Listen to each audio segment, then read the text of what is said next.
From, at a time, one of the world's largest fluorspar mines in South Africa, the Vergenoeg fluorspar mine.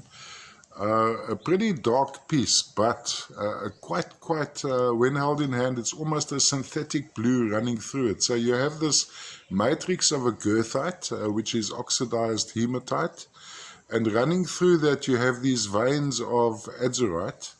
I'll just see if we can have a closer look. Tiny azurite crystals, but with good lighting, absolutely gem see-through.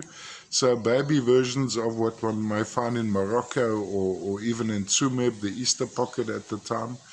Lovely piece, does need good lighting, displays pretty well. Also traces of some fluorite at the back. There we go, this section would be a little bit of fluorite, not cubic crystalline formation, fracture zones of the fluorite. Now, interesting, I collected these in the late 1990s. We still had access to the mine then. And the section where the goethite was on the opposite side, I think the northern side, whereas the main ore body the guys were mining was solid veins of fluorite running through with pyrite, rock hard things, the kind of material which would break your hammer. All the way from South Africa, Vergenoeg fluorspar mine, so not the Vergenoeg mine close to in the northern Cape of South Africa, the Vergenoeg mine close to Settlers, Rustenburg, former warm baths now known as Bella Bella.